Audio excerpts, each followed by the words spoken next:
அண்ணாமலை வந்து மோடி வர்ற எல்லா விஷயத்திலையுமே அவர் வந்து கொஞ்சம் நெகட்டிவாக தான் இருந்திருக்கார். உதாரணத்துக்கு சொல்லணும்னா,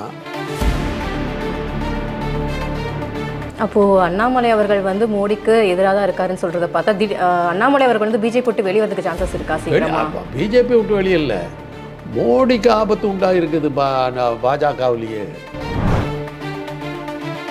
பாப்புலராக இருக்கிற பாஜக பாப்புலராக இருக்கிறதா கருதப்படுகின்ற கோயம்புத்தூர்லேயே ஒரு ரோட் ஷோ ஃபெயிலியர் ஆகுதுன்னா,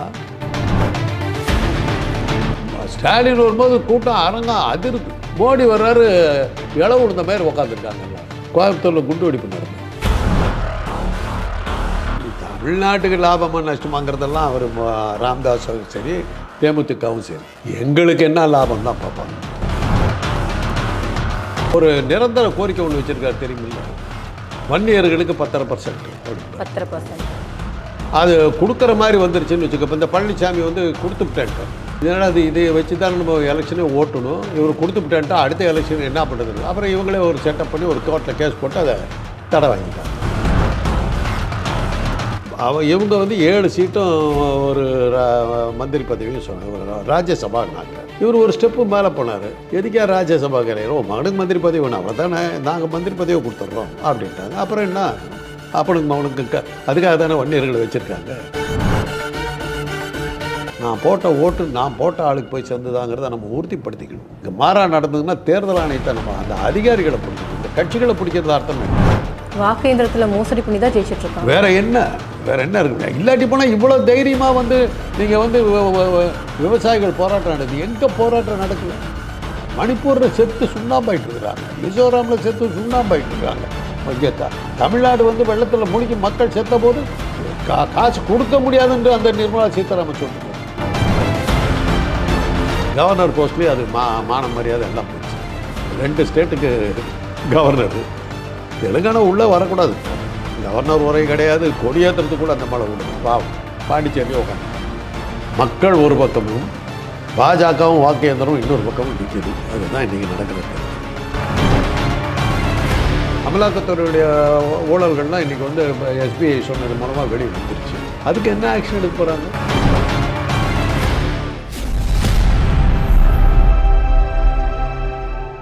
big bang Tamil BBT. Big bang Tamil BBT, பெருவெடிப்பு தமிழ், உலகத் தமிழர்களின் உயிர் துடிப்பு. அனைவருக்கும் வணக்கம். இன்றைய சிறப்பு நேர்காணலில் நம்மோடு இருப்பவர் மருத்துவர் திரு காந்தராஜ் அவர்கள். வணக்கம் சார், எப்படி இருக்கீங்க? இப்போ கோயம்புத்தூர் பார்த்தீங்கன்னா பிஜேபி பெல்ட்னு சொல்கிறாங்க. அங்கே முந்தானேத்து பிஜேபி வந்துட்டு ஒரு ரோட் ஷோ நடத்தியிருக்காங்க. அதுக்கு மோடி வருகை தந்திருக்கிறாரு. ஆரம்பத்தில் போலீஸ் வந்துட்டு எக்ஸாம் டைம்னு சொல்லிட்டு மறுத்துட்டாங்க. பட் எப்படியோ பெர்மிஷன் வாங்கி நடத்திட்டாங்க. அங்கே கூட்டம் அதிகமாக வரவே இல்லை. Very unsuccessful road show. But என்ன பண்ணிட்டாங்கன்னா, சட்டத்துக்கு விரோதமாக ஸ்டூடெண்ட்ஸை யூஸ் பண்ணியிருக்காங்க அந்த ரோட் ஷோவில். இது எதுக்காக பண்ணுறாங்க? இதை பற்றி என்ன நினைக்கிறீங்க? இந்த ஸ்டூடெண்ட்ஸ் யார் அனுப்பிச்சது? அந்த கட்சியில் ரெடி பண்ணி அனுப்பிச்சுட்ருக்காங்க கேங்கா. இந்த ஸ்டூடெண்ட்ஸ் எங்கேருந்து வந்தாங்க? எந்த காலேஜ்லேருந்து வந்தாங்க? அங்கே இருக்கிற பக்கத்தில் இருக்கிற அந்த காலேஜ் மேலெல்லாம் ஆக்ஷன் எடுக்கணும், அந்த ப்ரொஃபஸர்ஸ் மேலே ஆக்ஷன் எடுக்கணும். எலெக்ஷன் கமிஷன் இதை பார்க்கணும். எலெக்ஷன் கமிஷன் இதை பார்த்ததுன்னாக்கா ஒருவேளை எலெக்ஷன் கமிஷன் நேர்மையாக நடக்கிறதுக்கு இது ஒரு ஆதாரமாக இருக்கும். அவங்க அப்படி செய்வாங்கன்னு தோணலை. அவங்க அப்படி செய்ய மாட்டாங்க.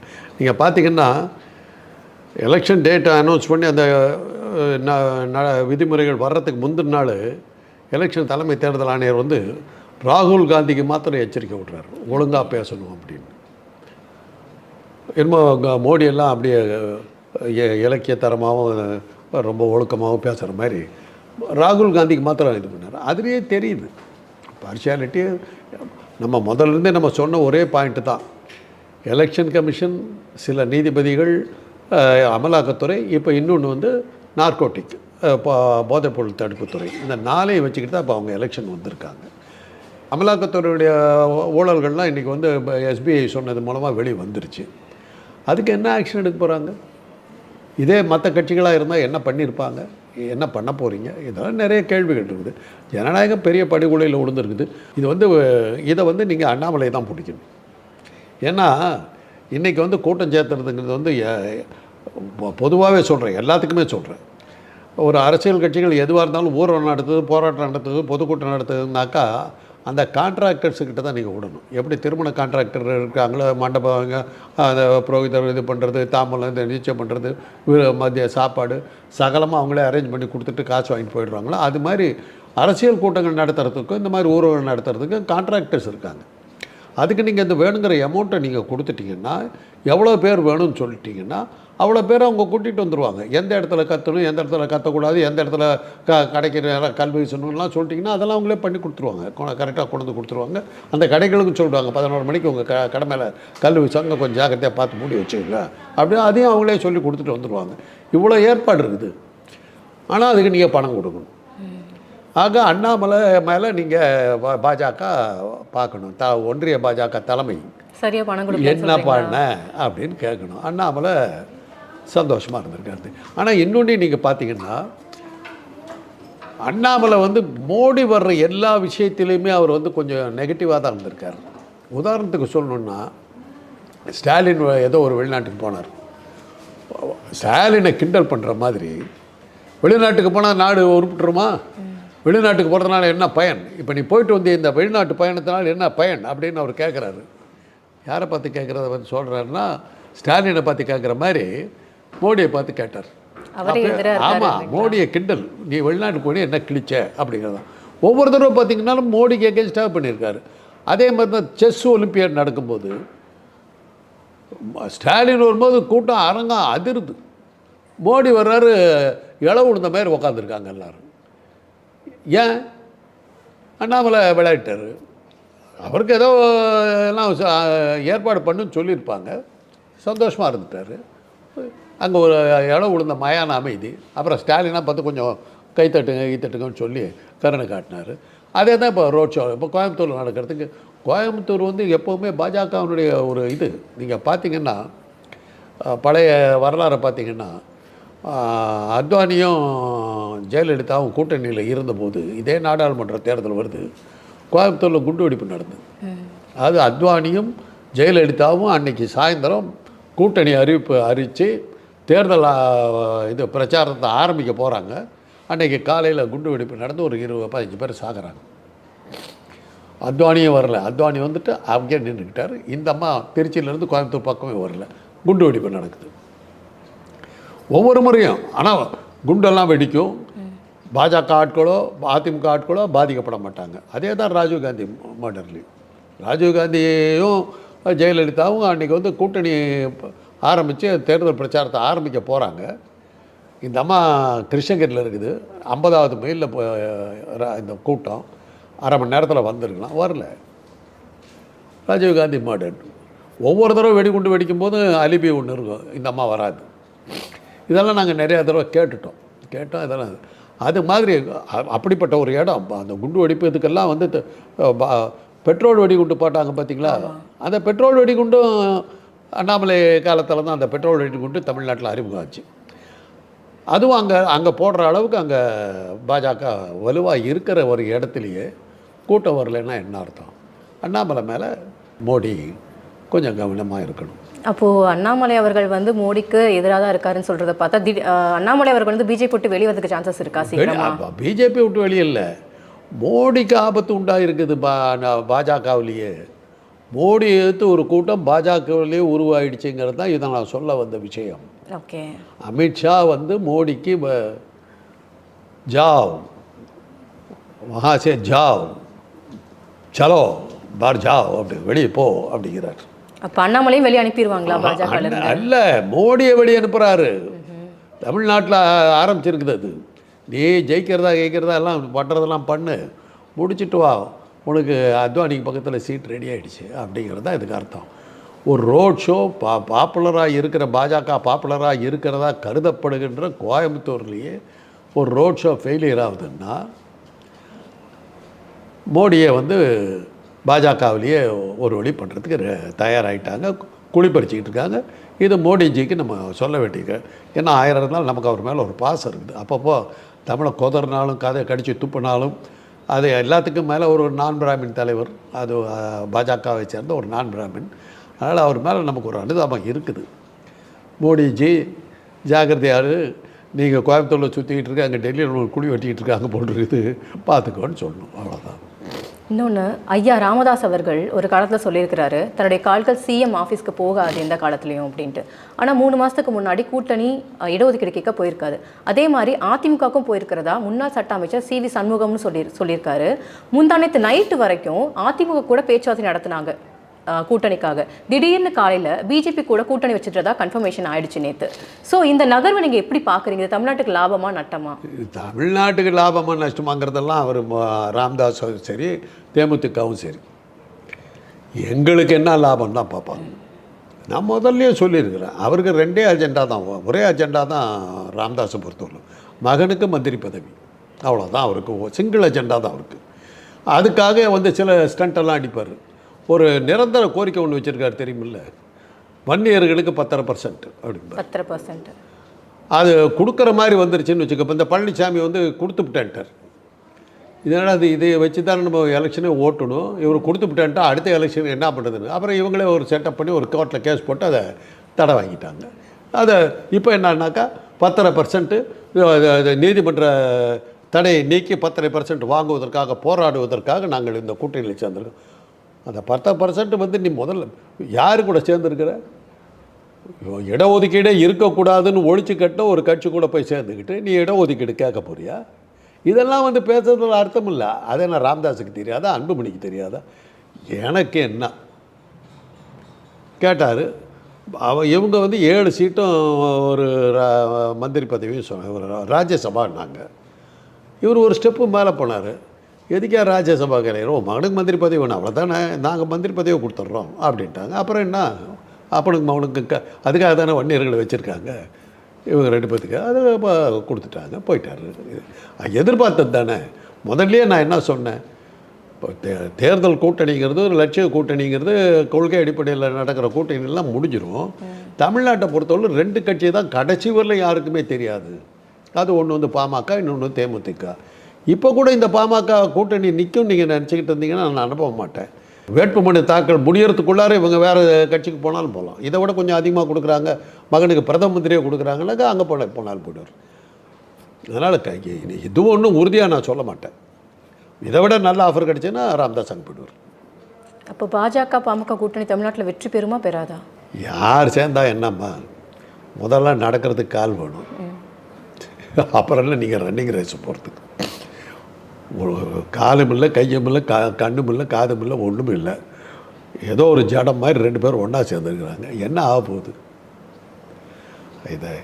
இதில் என்னன்னா, ஒரு கருத்து கணிப்பு அவங்களுக்கு வேண்டப்பட்டவங்க போட்டிருந்தாங்க, 2வது இடத்துல பாஜக வரும்ன்றது.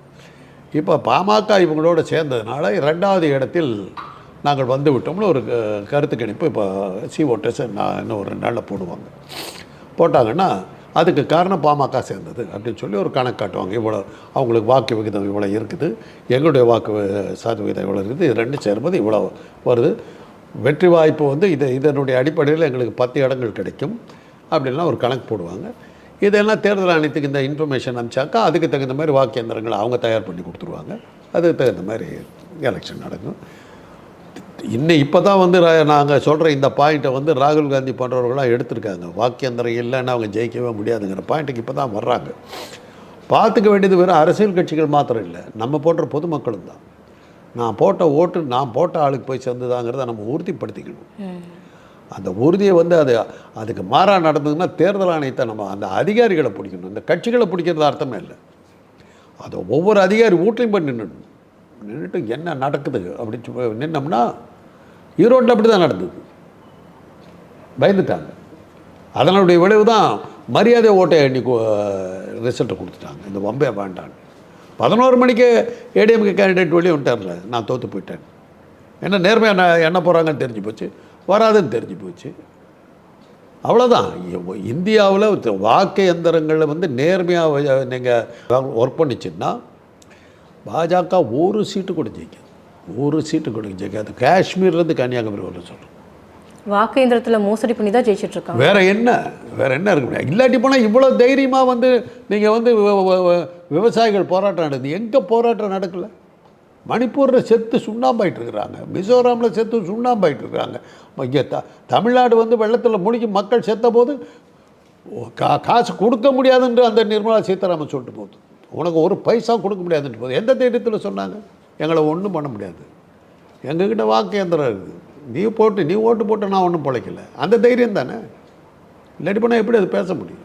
நீங்கள் ஓட்டு போட்டால் தான் நான் ஜெயிப்பேன்னா தாங்க உங்ககிட்ட காலில் விழுவேன் நான். உங்கள் ஓட்டே எனக்கு தேவையில்லாத சிம் கார்டு எடுத்து மாற்றினா முடிஞ்சு போச்சு, அவ்வளோதான். இதெல்லாம் எந்த ஆதாரத்தில் சொல்கிறேன்னு கேட்பீங்க. அங்கே பார்த்தீங்களா ஒரு சில்வர் வெசல் இருக்குது இல்லை, அது என்ன தெரியுமா? உஃப்னு ஊதுனாக்கா சர்க்கரை வியாதி இருக்குதா இல்லையான்னு கண்டுபிடிக்கிற ஒரு சின்ன கருவியை நாங்கள் கண்டுபிடிச்சிருக்கோம். குளுக்கோயல்னு பேர் இதுக்கு, இன்டர்நேஷ்னல் அவார்டு. அப்போ தான் என்னுடைய மாணவர்கள் ஒருத்தர் சொன்னார், சார் எலெக்ஷனே நடத்தலாம் சார், அது இதை மாதிரியே ஒரு பெரிய கருவி தான் சார், சிம் கார்டை மாற்றிட்டு அந்த சென்சாரை கரெக்டாக வச்சிட்டோம்னா எல்லாம் கொண்டு வந்துடலாம் சார். அப்போ தான் எனக்கு பொறி தட்டுச்சு, ஓ இதுதான் நடக்குது. ஆக இன்றைக்கி வந்திருக்கிற தேர்தல் எப்படின்னா நீங்கள் எப்படி பார்க்கணுன்னா, பொதுமக்கள் அரசியல் கட்சிகள் கூட்டணி ஒரு பக்கமும், பாஜக தேர்தல் ஆணையம் வாக்கு இயந்திரம் கூட்டணி ஒரு பக்கமும் நிற்கிது. இது பொதுமக்களுக்கும் வாக்கு இயந்திரத்துக்கும் மத்தியில் நடக்கிற போர். இதில் யார் ஜெயிக்க போகிறான்னு பார்க்கணும். இப்போ தமிழிசை சவுந்தரராஜ் அவர்கள் கவர்னர் பதவியை ராஜினாமா பண்ணியிருக்காங்க. இதோட பின்னணி என்னவா இருக்கும்னு நினைக்கிறீங்க? அவங்க ஒரு நல்ல ஒர்க்கர், ஒரு அருமையான ஒர்க்கர். அவங்க வந்து ஒரு டாக்டராக இருந்து அவங்க வந்து மக்கள் மத்தியில் நல்ல செல்வாக்கோடவே இருந்தவங்க. அவங்க வந்து ஒரு நான் பிராமின். அவங்கள தலைமையை வச்ச போது இந்த ராஜா, எஸ்சி சேகர் போன்ற பிராமணர்கள்லாம் கொஞ்சம் அடிபட ஆரம்பித்தாங்க. இந்த மாதிரி நல்லா கட்சியை மேலே கொண்டுக்கிட்டு இருந்தது, நல்லா பாசிட்டிவாக கொண்டுது. அண்ணாமலை மாதிரி ஒரு நெகட்டிவாக பண்ணாமல் பாசிட்டிவாக கொண்டுக்கிட்டு இருந்தது, அக்செப்ட் பண்ணுற மாதிரி இருந்தது. பாஜக ஒரு நல்ல கட்சி தாங்கிற மாதிரி ஒரு தோற்றத்தை உருவாக்கிச்சு. ரெண்டாவது ஒரு பெரும்பான்மை இனத்தை சேர்ந்தவர் இருந்ததுனால அவங்களுடைய ஜாதிக்காரர்கள்லாம் கொஞ்சம் சப்போர்ட் பண்ணி அவங்க ரெண்டாவது பெரும்பான்மை மாத்திரம் இல்லாமல் ஊடகத்துறையிலையும் அவங்க நிறைய சக்தி வாய்ந்தவர்களாக இருந்ததுனால நிறைய பப்ளிசிட்டியும் கிடச்சிக்கிட்டு நல்லா கொண்டுக்கிட்டு இருந்தாங்க. இது அந்த 3% அதில் ஏற்றுக்க முடியல. அதனால தான் இந்த மாதிரி தான் நம்ம பூரா வெளியே போடுவோம், கட்சியை நமக்காக ஆரம்பித்தது. இதில் வந்து ஒரு நான் பிராமின் வந்து பாப்புலர் ஆனால் எப்படின்னு சொல்லி தான் அந்த மாதிரி கவர்னர் ஆக்கி வெளியமிச்சாங்க. அது போய் உட்காந்துது கவர்னர் போஸ்ட்லேயே. அது மான மரியாதை எல்லாம் போச்சு. 2 ஸ்டேட்டுக்கு கவர்னரு. தெலுங்கானா உள்ளே வரக்கூடாதுட்டாங்க. கவர்னர் உரை கிடையாது, கொடியேற்றுறதுக்கு கூட அந்த மழை விடலை. பாவம் பாண்டிச்சேரியிலே உட்காந்துட்டு இருந்தது. அது இத்தனோடு ஒரு சின்ன கிராமம், அதுக்கு கவர்னர் என்னத்துக்கு தேவை? என்னத்தை பார்த்துச்சு, இதுக்கு பதிலாக நம்ம மறுபடியும் எலெக்ஷனுக்கு போயிடலாம், மக்கள் மத்தியில் போய் நிற்கலான்னு வந்துருச்சு. இப்போ தேர்தல் நிற்க போகிறாங்களா? ஆமாம், தேர்தல் வேறு என்னத்துக்காக இந்த பதவி விட்டு போகிறாங்க? டைம் இருக்கும்போது ஏன் விட்றாங்க? தூத்துக்குடி நிற்கிறதா பேச்சுக்கள்? தூத்துக்குடி நிற்கிறாங்கன்னா தற்கொலை தான். தூத்துக்குடி கனிமொழி இது பண்ணிட்டு வரும்போது அவங்க எல்லா பவர்லேயும் வருவாங்க. ரெண்டாவது தூத்துக்குடி இன்னும் உடனே ஸ்டெர்லைட் ஆகலை, அது இது எல்லாமே வாச்சாத்தே இது தாத்தாங்குளம் எல்லா தகராறும் அங்கே தான் நடந்தது. அங்கே போய் இந்த மாதிரி நிற்கிதுன்னா அது மரண தண்டனை வச்ச மாதிரி தான் கணக்கு. கவர்னர் போஸ்ட்டும் போய் வீட்டுக்கு போக வேண்டியதாக போடும். ஆனால் நல்ல டாக்டரு மறுபடியும் ப்ராக்டிஸ் பண்ணி வைத்தியம் பண்ணி மக்களுக்கு சேவை செய்யலாம். மருத்துவம்.